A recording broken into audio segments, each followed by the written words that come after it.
السلام علیکم ورحمۃ اللہ وبرکاتہ۔ آج ہم سورہ صف پڑھیں گے۔ سورۃ الصف مدنیہ۔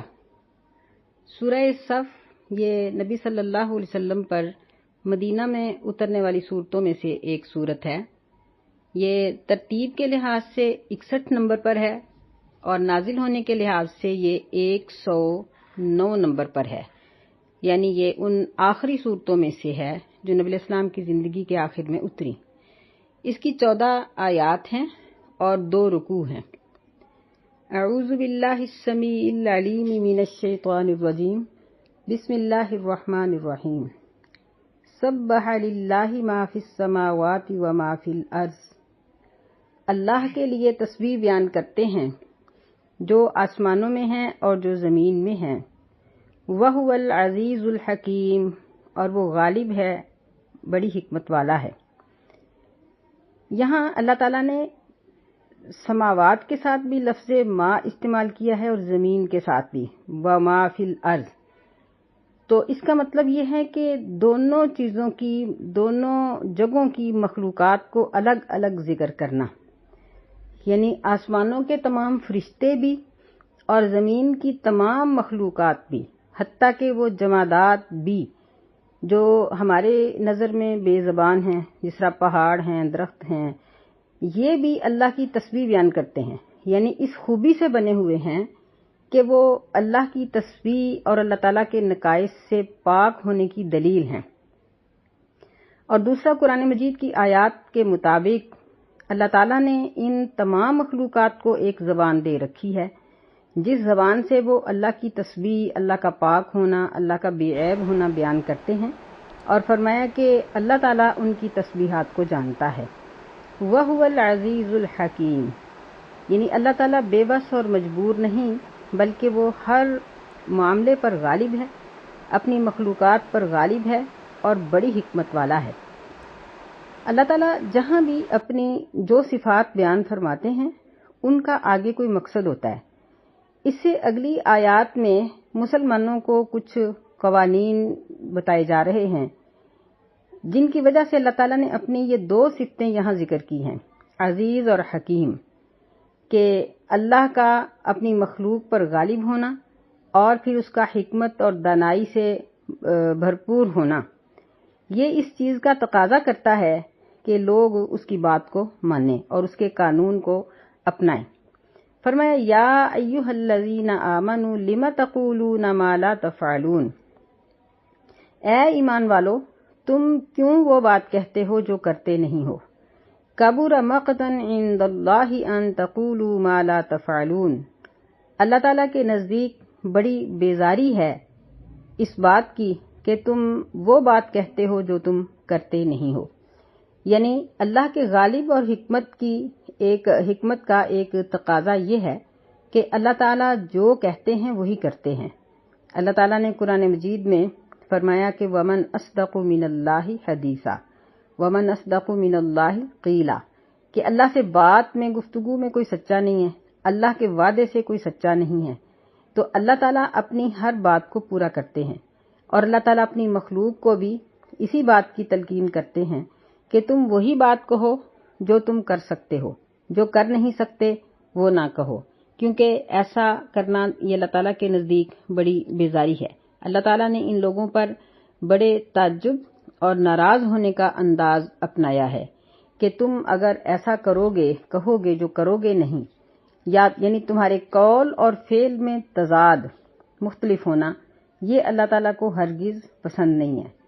یہاں بہت سے واقعات ہیں جو نبی صلی اللہ علیہ وسلم کے صحابہ کے بارے میں بیان کیے جاتے ہیں کہ جس طرح جہاد کے فرض ہونے سے پہلے مسلمان تمنا کرتے تھے، لیکن جب جہاد کا حکم نازل ہوا تو پھر ان کو کچھ تھوڑی پریشانی ہوئی۔ بعض ایسے کمزور دل مسلمان تھے جو تھوڑا یعنی رکنے لگ گئے، یا پھر اسی طرح اور بھی کئی قسم کے واقعات اس طرح کے آتے ہیں کہ جب مسلمانوں نے وہ کام کرنے کا کہا تو لیکن بعد میں کچھ کرنے کے لیے ہچکچائے۔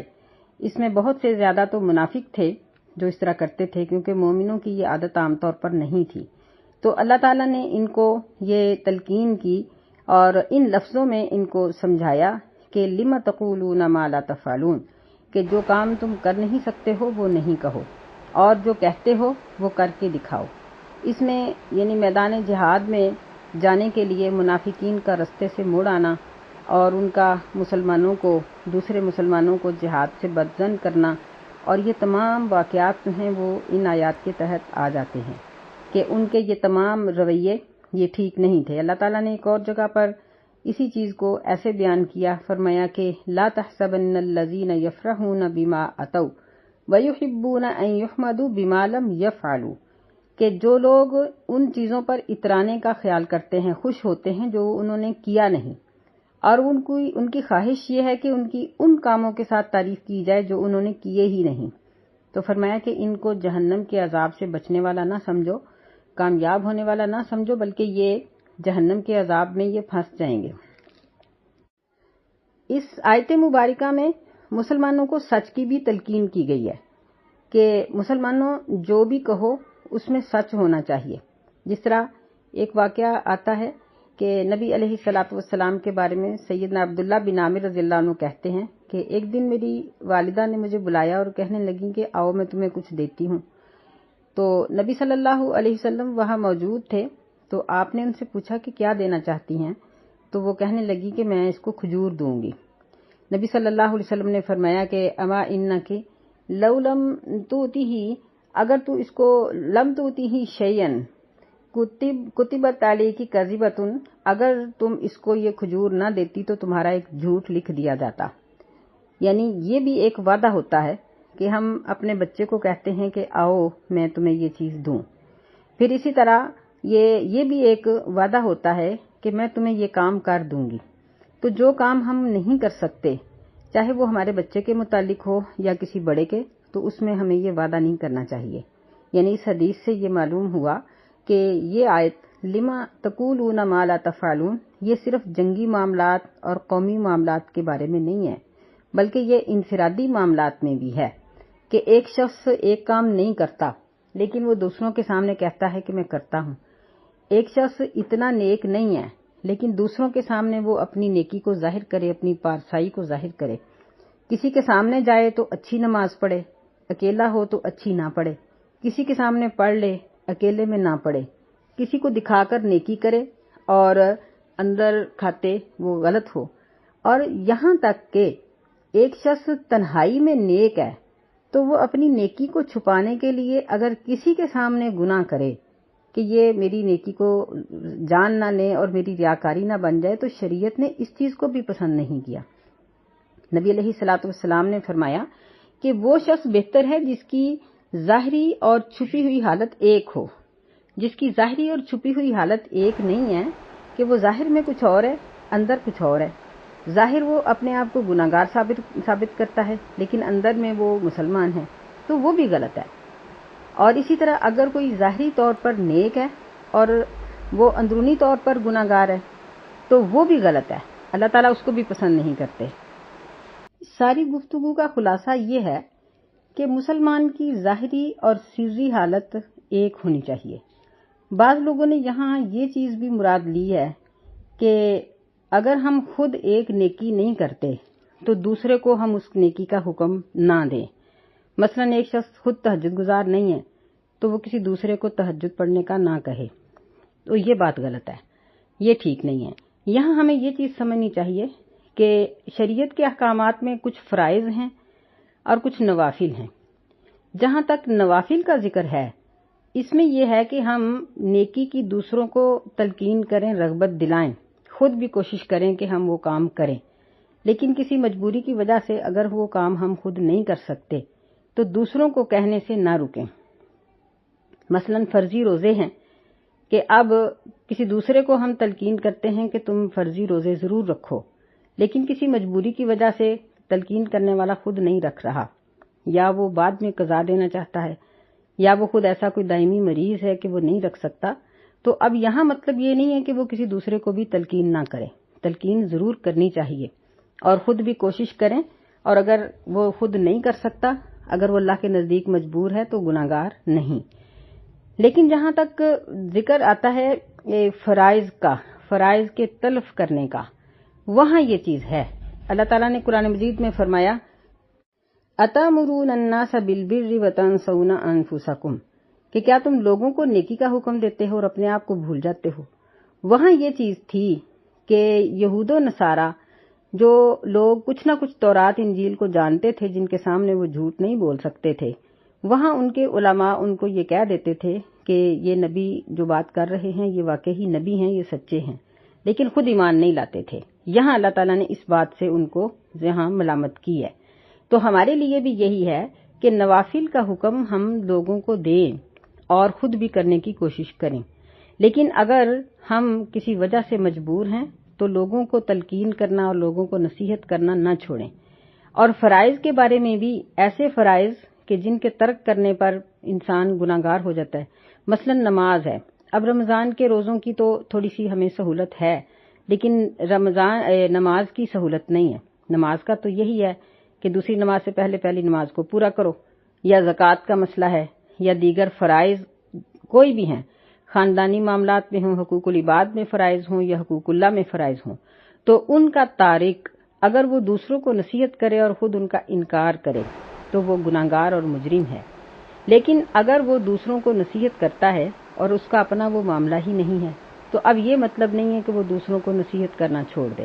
مثلا اگر ایک بے اولاد شخص کسی کو اولاد کی اچھی تربیت کی نصیحت کرتا ہے تو وہ اب کیا کہے کہ میری اولاد نہیں ہے تو میں دوسروں کو کیسے کہہ سکتا ہوں؟ نہیں، وہ دوسروں کو نصیحت کرے، جب اس کی ہے ہی نہیں ہے تو وہ اللہ کے نزدیک مجبور ہے۔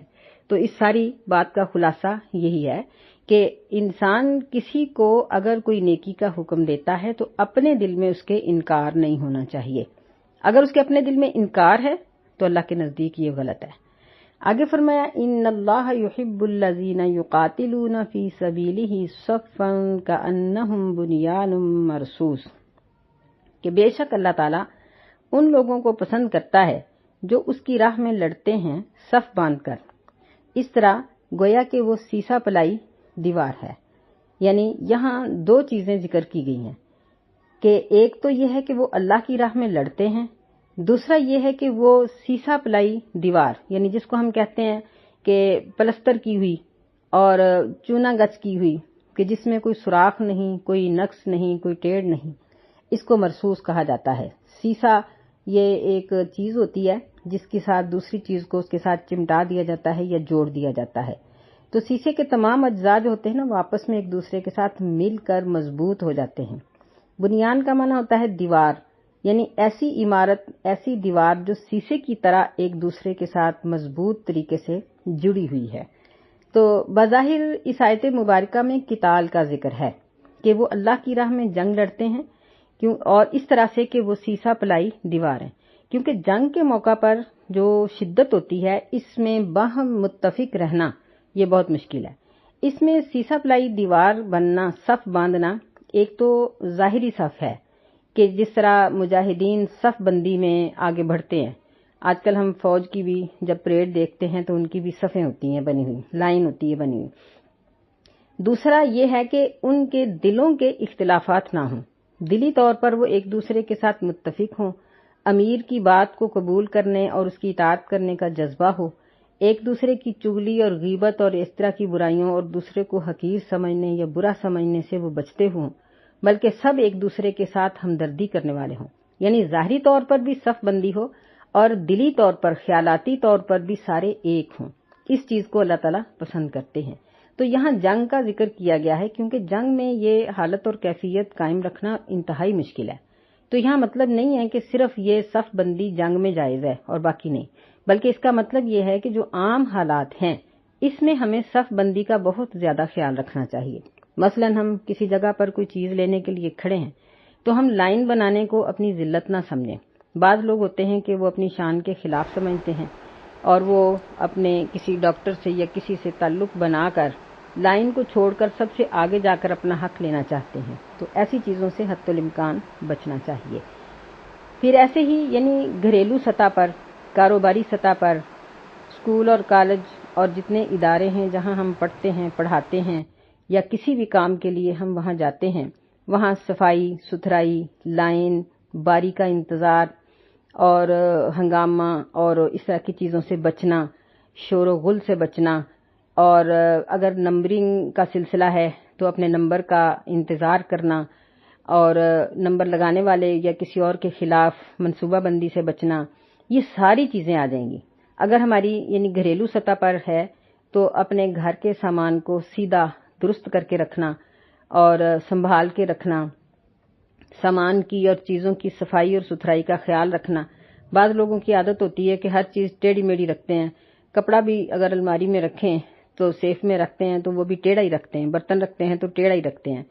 تو یہ صفائی اور ستھرائی کی یہ چیزیں خلاف ہیں۔ اللہ تعالیٰ نے دنیا کو بڑے منظم طریقے سے بنایا، اور اللہ تعالیٰ کو وہ بندے یقیناً بہت اچھے لگتے ہیں جو ہر کام کو بڑے منظم طریقے سے کرتے ہیں۔ گاڑی کھڑی کرتے ہیں تو رستے کا خیال رکھتے ہیں، دروازہ کھولتے ہیں تو اس کے جو ہیں حدود و قوانین اس کا خیال رکھتے ہیں، کہیں آتے ہیں جاتے ہیں تو اس وقت بھی وہ دیکھتے ہیں کہ ہمارا طریقہ کار کیا ہونا چاہیے۔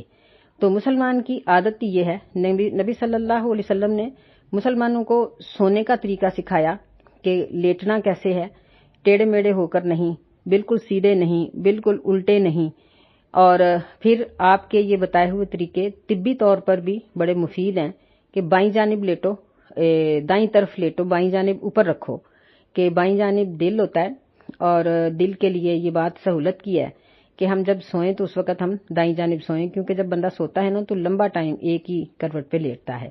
تو آپ کے ہر حکم میں بڑی حکمت ہے، تو ان ساری حکمتوں کو ہمیں یہاں سمجھنے کا حکم دیا گیا ہے۔ فرمایا کہ اللہ ان لوگوں کو پسند کرتا ہے جو جنگ کی حالت میں بھی صف بندی اور آپس کے اختلافات سے بچنے کا خیال رکھتے ہیں۔ تو عام حالات میں تو یہ چیز بہت زیادہ مطلوب ہے۔ وَإِذْ قَالَ مُوسَىٰ لِقَوْمِهِ يَا قَوْمِ لِمَ تُؤْذُونَنِي وَقَدْ تَعْلَمُونَ أَنِّي رَسُولُ اللَّهِ إِلَيْكُمْ۔ اور جب موسیٰ علیہ السلام نے اپنی قوم کو کہا کہ اے میری قوم، تم مجھے ایذا کیوں دیتے ہو، تکلیف کیوں دیتے ہو، اور یقینی بات ہے کہ تم جانتے ہو کہ بے شک میں اللہ کا رسول تمہاری طرف بھیجا گیا ہوں۔ یعنی یہاں اللہ تعالیٰ نے موسیٰ علیہ السلام کا اور آگے سیدنا عیسیٰ علیہ السلام کا تذکرہ کیا۔ یہ اللہ تعالیٰ کی عادت مبارک ہے کہ اللہ تعالیٰ جب بھی کوئی حکم دیتے ہیں تو اس کی کوئی نہ کوئی مثال ضرور دیتے ہیں۔ تو یہ قوم انتہائی ہٹ درم، ضدی اور اپنے نبی کی مخالفت کرنے والی، بلکہ کثیر انبیاء کو انہوں نے قتل کیا اور بہت سے نبیوں کا انہوں نے انکار کیا، اس لیے یہاں ان کا تذکرہ ہوا۔ فرمایا فَلَمَّا زَاغُوا أَزَاغَ اللَّهُ قُلُوبَهُمْ، پس جب وہ ٹیڑھے ہو گئے تو اللہ تعالیٰ نے ان کے دلوں کو بھی ٹیڑھا کر دیا۔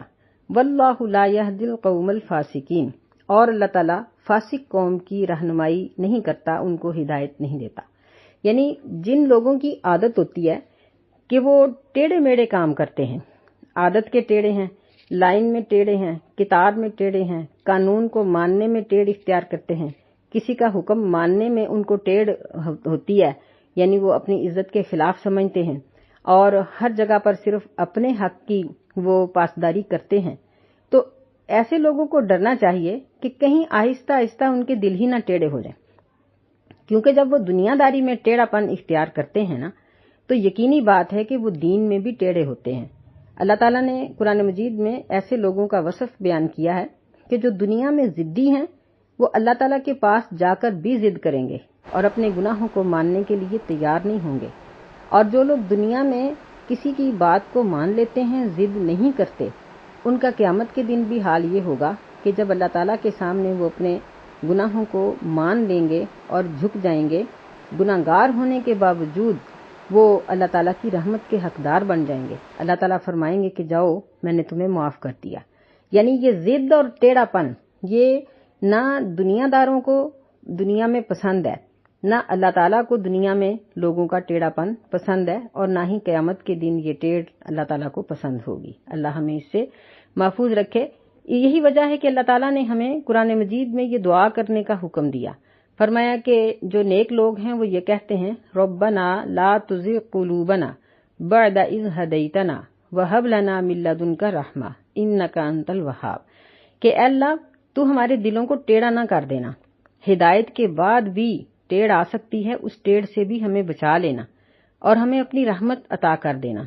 یعنی اس دعا کے الفاظ سے یہ بات معلوم ہوتی ہے کہ جو ٹیڑھے دل والے لوگ ہیں وہاں اللہ تعالیٰ کی رحمت بھی نہیں اترتی. اللہ تعالیٰ کو ان کے اوپر غصہ ہوتا ہے، چاہے وہ اپنے ہی معاملات میں ٹیڑھا پن اختیار کر رہے ہوں. تو اس لیے ایسا کرنے سے بچنا چاہیے. وَإِذْ قَالَ عِيسَى ابْنُ مَرْيَمَ، اور جب عیسیٰ بن مریم علیہ السلام نے فرمایا، یا بنی اسرائیل، اے بنی اسرائیل، انی رسول اللہ الیکم مصدقا لما بین یدی من التوراۃ، بے شک میں اللہ کا رسول ہوں تمہاری طرف، میں اس چیز کی تصدیق کرنے والا ہوں جو مجھ سے پہلے تورات اتری ہے، یعنی پہلی کتاب کی میں تصدیق کرتا ہوں. وَمُبَشِّرًا بِرَسُولٍ يَأْتِي مِن بَعْدِ اسْمُهُ احمد، اور میں ایک ایسے رسول کی بشارت دینے والا ہوں جو میرے بعد آئے گا جس کا نام احمد ہوگا. یعنی یہاں ایک تو سیدنا عیسیٰ بن مریم علیہ السلام کا تذکرہ اللہ تعالیٰ نے ماں کے نام سے قرآن مجید میں ہر جگہ کیا، کیونکہ یہ باپ والے نہیں تھے، اللہ تعالیٰ نے بغیر باپ کے ان کو پیدا کیا. دوسرا یہ بتایا کہ یہ بھی اللہ کے رسول تھے، جس طرح موسیٰ علیہ السلام اللہ کے رسول اور قاصد ہیں، یہ بھی اللہ کے رسول اور قاصد ہیں. اور ایسے ہی ہمارے رسول محمد الرسول اللہ صلی اللہ علیہ وسلم بھی اللہ کے رسول اور قاصد ہیں.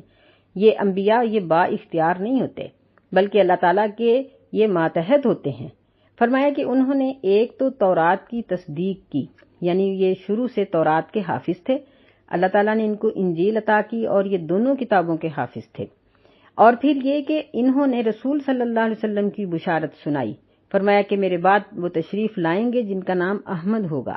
نبی علیہ السلام کی والدہ نے ان کا نام احمد ہی رکھا تھا، محمد یہ ان کے دادا نے رکھا تھا صلی اللہ علیہ وسلم. تو یہ بشارت نبی صلی اللہ علیہ وسلم کے دنیا پر آنے سے یہ سینکڑوں سال پہلے کی ہے، کیونکہ تقریباً 500 سال کے بعد نبی علیہ السلام پیدا ہوئے ہیں، اور اتنا عرصہ پہلے انہوں نے یہ بات سیدنا عیسیٰ علیہ السلام نے فرمائی کہ ان کا نام احمد ہوگا. اور ظاہر ہے کہ مکے کے لوگ ان پڑھ تھے، اپنی تاریخ سے یہ نابلد تھے، ان کو بالکل تاریخ کے ساتھ کوئی شغف نہیں تھا. تو یہ کیسے ممکن ہے کہ ان کی والدہ کو اس بات کا پتہ ہو اور انہوں نے اسی وجہ سے یہ نام رکھا ہو؟ یہ نہیں، یہ سب قدرتی چیزیں تھیں اور اللہ تعالیٰ کی طرف سے یہ وہ معجزات ہیں جو اللہ اپنے نبیوں کو دیتا ہے. فَلَمَّا جَاءَهُم بِالْبَيِّنَاتِ قَالُوا هَذَا سِحْرٌ مُبِينٌ، بس جب وہ ان کے پاس روشن دلائل لے کر آ گئے تو ان لوگوں نے کہا کہ یہ تو ظاہری طور پر جادو ہے. نبی علیہ السلام کو انہوں نے جادوگر کہہ دیا. اللہ فرماتے ہیں وَمَنْ أَظْلَمُ مِمَّنِ افْتَرَى عَلَى اللَّهِ الْكَذِبَ، اور اس سے زیادہ ظالم کون ہو سکتا ہے جو اللہ پر جھوٹ باندھے. وَهُوَ يُدْعَى إِلَى الْإِسْلَامِ، اور اس کو دعوت دی جا رہی ہے، بلایا جا رہا ہے اسلام کی طرف. یعنی نبی صلی اللہ علیہ وسلم ان کو دین کی دعوت دے رہے ہیں اور یہ ان کے اوپر جھوٹ باندھ رہے ہیں. نبی علیہ السلام ان کا بھلا سوچ رہے ہیں اور یہ آگے ان کے ساتھ برا سلوک کر رہے ہیں. تو اس سے بڑا ظالم اور کون ہو سکتا ہے جو اللہ پر بھی جھوٹ باندھنے سے پرہیز نہ کرے. واللہ لا يهدي القوم الظالمین، اور اللہ تعالیٰ نہیں ہدایت دیتا ظالم قوم کو. یعنی ایسے لوگ جو قرآن کے احکامات کو جھٹلائیں اور حدیث کو جھٹلائیں، چاہے وہ آج کے ہوں، وہ اللہ کے نزدیک اللہ پر جھوٹ باندھنے والوں میں شامل ہیں اور وہ ظالم ہیں، اور اللہ ایسے لوگوں کو ہدایت نہیں دیتا. اس لیے ہمیں ہمیشہ یہ چاہیے کہ ہم جب بھی قرآن کا یا حدیث کا کوئی حکم سنیں تو ہم اس کو نہ جھٹلائیں. اگرچہ ہم اس پر عمل نہیں کر سکتے، لیکن ہم زبانی طور پر اس کی اطاعت کا اظہار کریں اور کہیں کہ ہاں یہ حکم قابل اطاعت ہے، یہ کرنا چاہیے، اور کرنے کی کوشش بھی کریں. اگر کوشش کے باوجود عمل نہیں کر سکیں گے تو اللہ معاف کر دے گا. لیکن ہمارے بعض لوگ کہہ دیتے ہیں کہ میں تو یہ نہیں کر سکتی. پردے کا حکم سنا تو کہا کہ نہیں یہ تو بہت مشکل ہے، میں نہیں کر سکتی. داڑھی کا سنا تو کہا نہیں جی میری تو بیوی مجھے گھر سے نکال دے گی، میں نے داڑھی رکھ لی تو میرے تو بچے مجھے کیا کہیں گے، میرا معاشرہ مجھے کیا کہے گا. تو یہ چیزیں نہیں کہنی چاہیے. اسی طرح دین کا کوئی اور حکم سنا تو وہاں بھی انکار کر دیا. ایسا کرنے سے ہر صورت ہمیں بچنا چاہیے کہ ایسا کہنے والے اللہ پر جھوٹ باندھنے والے ہیں اور اللہ ایسے لوگوں کو ظالم کہہ رہا ہے. فرمایا یریدون لیطفئوا نور اللہ بافواہہم، وہ یہ چاہتے ہیں تاکہ وہ بجھا دیں اللہ کے نور کو اپنے منہ سے، اپنی زبان سے، اپنی باتوں سے. واللہ متم نورہ ولو کرہ الکافرون، اور اللہ تعالیٰ اپنے نور کو پورا کرنے والا ہے اگرچہ اس کو کافر برا ہی سمجھیں. هو الذی ارسل رسولہ بالہدی ودین الحق، اللہ وہ ذات ہے جس نے اپنے رسول صلی اللہ علیہ وسلم کو ہدایت دے کر بھیجا اور دین حق دے کر بھیجا، لیظہرہ علی الدین کلہ، تاکہ وہ اس کو تمام دینوں پر غالب کر دے، ولو کرہ المشرکون، اگرچہ اس کو مشرک برا ہی سمجھے۔ یعنی ان دو آیتوں میں اللہ نے یہ بات ذکر کی ہے کہ اسلام کے مخالفین یہ اپنی باتوں سے اس حقیقت کو بجھا دینا چاہتے ہیں، جھٹلانا چاہتے ہیں۔ یہ کیسے ممکن ہے جبکہ اللہ تعالیٰ یہ ارادہ فرما چکے ہیں کہ اپنے نبی کے ذریعے اس دین کو تمام دینوں پر غالب کر دیں گے، تو اللہ کا ہر ارادہ پورا ہونے والا ہے۔ اللہ تعالیٰ کے ارادے اور اس کے افعال میں کوئی رکاوٹ نہیں۔ اور دیکھ لیں کہ واقعی ہی اللہ کا یہ جو پروگرام تھا یہ بالکل سچا ہے اور سچا رہے گا، کہ اگرچہ ہم دیکھتے ہیں کہ دنیا میں بہت سی جگہوں پر مسلمانوں پر بڑی مشکلات ہیں، مسلمان کئی جگہوں پر پٹ رہے ہیں بیچارے، اور زخمی حالت ہے، جنگ کی حالت میں ہیں، یہ سب کچھ یہ اسلام کے مغلوب ہونے کی علامت نہیں ہے، بلکہ یہاں مختصر سی بات کی جاتی ہے کہ یہ مسلمانوں کے اپنے برے رویوں کا نتیجہ ہے، اسلام سے دوری، کافروں کے ساتھ دوستی، اور اللہ تعالیٰ کی دی ہوئی نعمتوں کو استعمال نہ کرنا، یعنی جو اللہ تعالیٰ نے ہمیں معدنیات اور باقی سب کچھ دیا ہے، بلکہ کافروں سے دوستیاں ہمارے حکمران بناتے ہیں اور ان کو معدنیات کے اوپر اور دیگر جو وسائل ہیں ان تک رسائی دے کر انہوں نے اپنے آپ کو کمزور کر لیا، اپنے ذاتی مفاد کی خاطر انہوں نے اپنے قومی مفاد کو ختم کر دیا ہے، جس کی وجہ سے مسلمان مغلوب ہیں، پریشان ہیں، مصلوب ہیں، تکلیف میں ہیں۔ اسلام نہیں ہے، اسلام کے قوانین، اسلام کے احکامات کے فوائد اور اس کے ثمرات یہ آج بھی اسی طرح مسلمہ ہیں جس طرح نبی صلی اللہ علیہ وسلم کے زمانے میں تھے، کہ جہاں بھی اسلام پہنچتا تھا، جو بھی علاقہ مسلمان فتح کرتے تھے وہاں امن اور اطمینان ہو جاتا تھا، اور جب یہ چیز عام ہوئی تو مسلمانوں کی کافروں کی حالت یہ ہو گئی کہ جب بھی وہ مسلمانوں کو دیکھتے تھے کہ ان کی فوج آئی ہے تو وہ ہتھیار پھینک دیتے تھے، بلکہ اللہ نے فرمایا کہ وَرَأَيْتَ النَّاسَ يَدْخُلُونَ فِي دِينِ اللَّهِ أَفْوَاجًا، اور لوگوں نے یہ منظر دیکھا کہ قبیلوں کے قبیلے خود آئے اور انہوں نے آ کر اپنے آپ کو نبی علیہ السلام کے حوالے کیا۔ سیدنا عمر رضی اللہ عنہ، سیدنا ابو بکر، سیدنا عمر، سیدنا عثمان، سیدنا علی، ان کے ادوار میں بہت سے علاقوں نے خود آ کر یہ پیشکش کی کہ آپ ہمارے علاقے کا نظام سنبھالیں، کیونکہ دین غالب ہے اور دین کے تمام احکامات کے فوائد اور اس کے ثمرات یہ مسلمہ ہیں۔ تو یہاں بھی یہی بات اللہ تعالیٰ نے ذکر کی ہے، یا ایھا الذین آمنوا هل ادلکم علی تجارۃ تنجیکم من عذاب علیم، اے ایمان والو کیا میں تمہیں خبر دوں ایسی تجارت کی جو تم کو بچا لے دردناک قسم کے عذاب سے، یعنی یہ عذاب دنیا کا بھی ہے اور یہ عذاب آخرت کا بھی ہے۔ تؤمنون باللہ ورسولہ، پہلی بات یہ ہے کہ اللہ اور اس کے رسول پر ایمان لاؤ۔ ایمان کا معنی ہوتا ہے یقین کرنا، یعنی ان کی صداقت پر یقین رکھو۔ وَتُجَاهِدُونَ فِي سَبِيلِ اللَّهِ بِأَمْوَالِكُمْ وَأَنفُسِكُمْ، اور دوسری بات یہ فرمائی کہ تم اللہ کی راہ میں جہاد کرو اپنے مالوں کے ساتھ اور اپنی جانوں کے ساتھ۔ تو جہاد بالقتال یہ اس کی سب سے اعلیٰ قسم ہے۔ جہاد سب سے پہلے اپنے نفس سے شروع ہوتا ہے، اپنے آپ کو گناہوں سے بچانا، گناہوں کو چھوڑ دینا، اپنے اولاد، اپنے ساتھیوں کو، اپنے ماتحتوں کو گناہ سے بچانا، یہ جہاد کی یہ پہلی اقسام ہے، پہلے سٹیپ ہیں۔ تو یعنی ان تمام سٹیپ جو ہیں ان کو پورا کیا جائے اور اللہ کی راہ میں اپنے مال اور اپنی جان کو خرچ کر کے کوشش کی جائے۔ ذالکم خیر لکم ان کنتم تعلمون، یہ تمہارے لیے دونوں چیزیں بہتر ہیں اگر تم جانتے ہو، یعنی اگر زندہ رہنا چاہتے ہو، عزت کی زندگی چاہتے ہو، دنیا میں عزت اور مقام چاہتے ہو، تو پھر یہ دو کام کرو کہ اپنے آپ کو، اپنے معاشرے کو، اپنے خاندان کو، اپنے ملک کو گناہوں سے بچاؤ اور اپنے دشمنوں کے ساتھ قتال کرو اور اللہ پر سب سے پہلے یقین اور ایمان رکھو۔ تو اللہ کیا دے گا ان دو چیزوں کے بدلے؟ یغفر لکم ذنوبکم، اللہ تعالیٰ تمہارے گناہوں کو بخش دے گا۔ نمبر 2، وَيُدْخِلْكُمْ جَنَّاتٍ تَجْرِي مِن تَحْتِهَا الْأَنْهَارُ، تمہیں ایسے باغات میں داخل کر دے گا جس کے نیچے سے نہریں بہتی ہوں گی، وَمَسَاكِنَ طَيِّبَةً فِي جَنَّاتِ عَدْنٍ، اور تمہیں ایسے مکانات عطا کرے گا جنت عدن میں کہ جو طیب ہوں گے، پاکیزہ ہوں گے۔ یعنی تم اپنے گھر بار، اپنے مال خرچ کرو گے تو اللہ اس کے بدلے میں گھر دے دے گا، اچھے اہل دے دے گا۔ ذَلِكَ الْفَوْزُ الْعَظِيمُ، یہ کامیابی ہے بڑی۔ یہ مطلب نہیں ہے کہ اس سے چھوٹی بھی کوئی کامیابی ہے، نہیں، فرمایا کہ یہی کامیابی ہے اور یہی سب سے بڑی چیز ہے۔ وَأُخْرَى تُحِبُّونَهَا نَصْرٌ مِّنَ اللَّهِ وَفَتْحٌ قَرِيبٌ، یہ تیسری چیز یہاں فرمایا کہ دوسری یعنی دنیا کی دوسری وہ چیز جس کو تم پسند کرتے ہو وہ اللہ کی مدد ہے اور فتح ہے قریبی، یعنی یہ بھی تمہیں حاصل ہوگی کہ تم دنیا میں ایک نامور قوم بن کے جیو گے۔ وَبَشِّرِ الْمُؤْمِنِينَ، اور مومنوں کے لیے خوشخبری ہے، یعنی جو اللہ کے احکامات پر یقین رکھنے والے ہیں، خوشخبری انہی لوگوں کے لیے ہے۔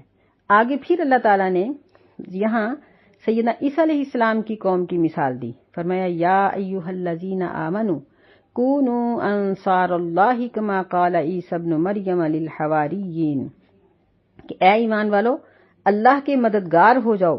اللہ کے مددگار بننے کا مطلب کیا؟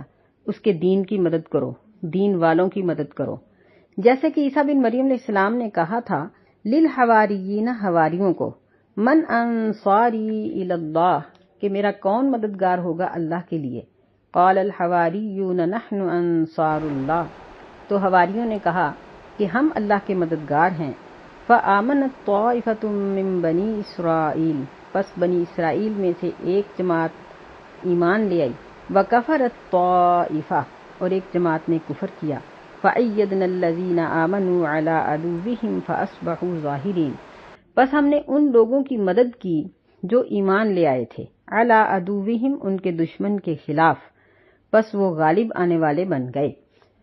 کہ غالب کس طرح آئے؟ یہاں پہلی بات یہ ہے کہ عیسیٰ علیہ السلام نے حواریوں کو کہا، حواری یہ صحابی کی جگہ پر بھی بولا جانے والا لفظ ہے، اور یہ بھی کہا جاتا ہے کہ اس کا مطلب یہ ہے کہ یہ لوگ دھوبی تھے۔ یہ بھی اس کا بیان کیا جاتا ہے کہ یہ لوگ بہت رنگت کے گورے تھے، گورے چٹے لوگ تھے، اس لیے ان کو حواری اس دور میں کہا جاتا تھا، جس طرح ہمارے بھی آج یہاں سیاہ فام اور سفید فام لوگ ہیں۔ تو یہ انصاری بنے، عیسیٰ علیہ السلام کے یہ مددگار بنے، انہوں نے کہا کہ ہم آپ کی مدد کریں گے۔ تو اللہ تعالیٰ نے ان مددگار لوگوں کو ان کے دشمن پر غلبہ عطا کیا کہ وہ لوگ عیسیٰ علیہ السلام کو پھانسی چڑھانا چاہتے تھے، اللہ تعالیٰ نے عیسیٰ علیہ السلام کو بحفاظت آسمان پر اٹھا لیا۔ پھر یہ ہے کہ یہ قومیں بعد میں مختلف اوقات میں یہ کافروں کے اوپر غالب آئیں اور اللہ تعالیٰ نے اپنا یہ وعدہ پورا کر دیا۔